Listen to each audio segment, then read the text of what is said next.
Yo, what's going on today, guys? It's EXO, and today I got another video for y'all. I've titled this one, Is Happiness Overrated? Now, when I say overrated, I'm talking about like too focused on.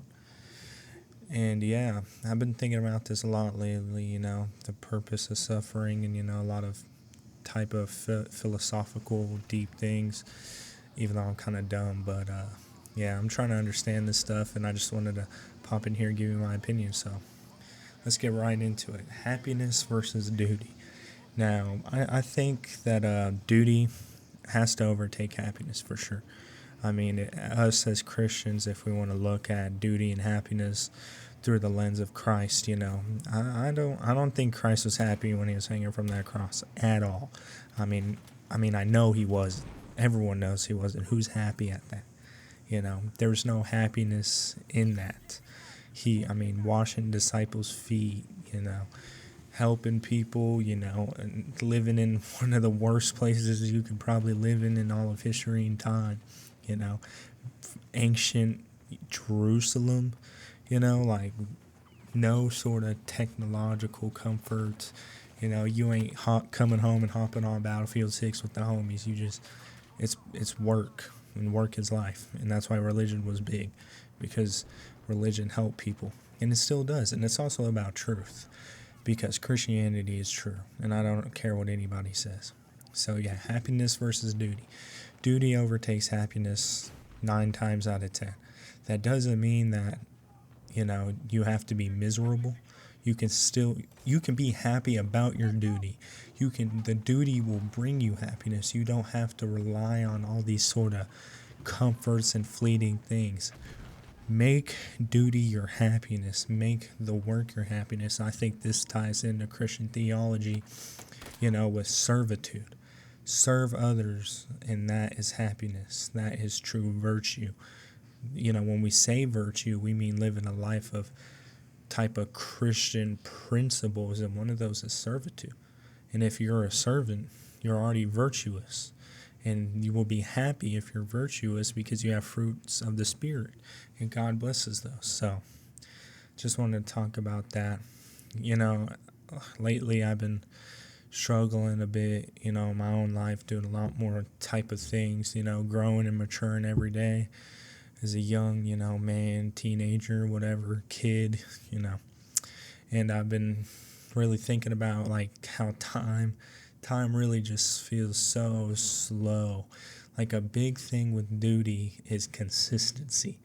Like all I can go extremely hard for a week, and I'll go and I'm in it, but then I'll slow and I'll falter.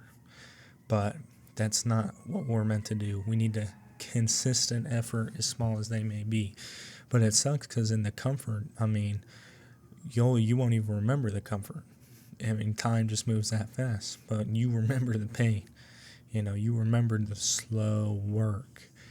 And that's just how it is. So, but we got to do it, and it's central in our lives. It has to be. As much as it sucks, our ancestors didn't build societies; they built civilizations. They built meaning into their own type of cultures. They built, they did the Renaissance. They built castles. They did the Crusades. They built America. They built all the cities: New York, Vegas, Chicago, LA, all these sort of places that used to thrive, but now with secularism are faltering. But do you think they were happy? Do you seriously sit here and are going to tell me that the ancient Celtic warriors were happy when they were fighting the Vikings out of Ireland? When their women were getting raped and they were trying to preserve their type of culture, the Anglo-Saxons fighting the Romans out, building Christendom from the ground up. The people who built these cathedrals during the Renaissance, these men all day, every day, back-breaking work for their whole lives, no release, no comfort. I mean, what if they were alone? What if they didn't have families? You know, it was just them and work, and that's all they had, you know, and God. And I guarantee you they weren't happy. Most people would kill themselves, but people lived lives like that, led lives like that. And so I think that where I was going with that is happiness doesn't get things done. Duty gets things done. Duty builds civilizations. Duty wins wars. Duty builds families. Duty helps others. You know, if everyone did what they wanted and was happy about it, I guarantee you no one would be getting helped and this world would be a lot worse than it is today. You know what I mean? So my next point would be, how do we go? What is our duty? What should we do? And I think our duty is, the classic Christian principles. You serve God with all your heart, soul, mind, and spirit. You serve people with the same. You love God, you love people, and every day you try to become 1.1% better. Any sort of progress is going to add up over 5, 10, 15, 20, 6, 7 years. You know what I mean? It's like, that's the way to do it. So I think developing your talents is also a part of that. God gave us, each person, certain talents, certain aptitudes to different things. And through righteousness and virtue, we develop those things. You know, some people are great athletes. Some people are great thinkers. Some people are great creators, good at video games, great workers, great, they can build a car from scratch. Some people can make money. That's just the different things that God gave to us. So the three main classic things: physically, mentally, and spiritually, each day you should do at least one thing. Dude, even if it's for 2 minutes, man, you do 5 push-ups. You read a book for 1 page. You say one quick prayer.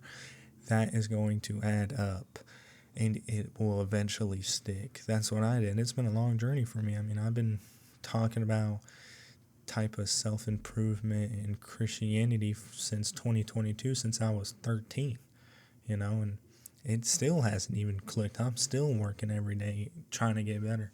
I'm still struggling with myself, but I feel myself every day getting better, and it will add up. It will come to fruition. Become a strong man. Become a man who can defend people, who can also serve people in humility. White Christian civilization is under attack from people who would like to see it fall, and more so than white, but mainly white, and it's not about race. I'm not a racist, but yeah, white Christian civilization. I'm just going to say that bluntly. That's just what it is, and it's under attack.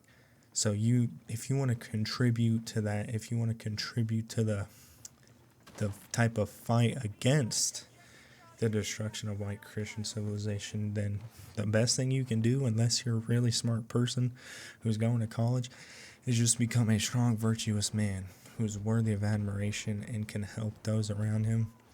And if you get 1 million people like that, 2 million, 5 million, 10 million, countries will change, regimes will change, the world will change. And that's basically all you can do. If you want to take it further, get super smart and go to a super good college and enter into politics. But that's like 1%. And I guarantee you're probably not going to do that after watching me. So yeah. Build a community. Build like-minded people. I know everyone doesn't have family. I really don't have a lot of family either. But, and I'm antisocial too, so I get all the excuses that go with that. I'm still working on that. But I think a good principle would be to go to some sort of group, some sort of meeting, some sort of place where even if you don't talk to them, like-minded people are there, and just spend time there. And I think eventually you'll have interactions with people. You'll become more comfortable. Like me with the gym. When I first started going, I felt so out of place. I was so scared, self-conscious and things. And now I go, and it's my happy place. I still don't talk to a lot of people, but it's the place where I can strive. I just let loose. I love it. It's the best place on the world to me. So that's what these places need to become to you. Church, the gym, even if it's the lake, even if it's, anything where people will be that might have same ideologies as you. So, yeah.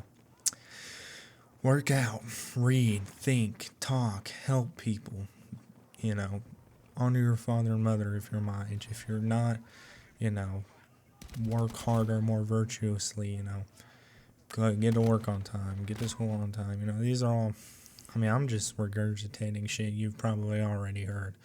But it's true principles to life, and I think the greatest generation, the World War II generation, we could take a lot from them about their philosophy on work and school.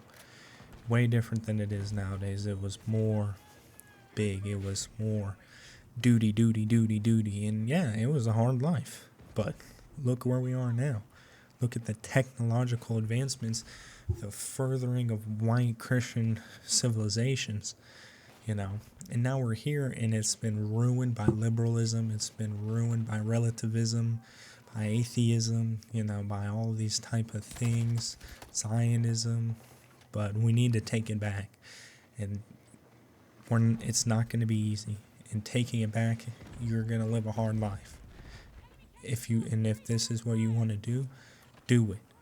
It's going to be hard, but God will never forsake you. I will never forsake you, and everything will work out.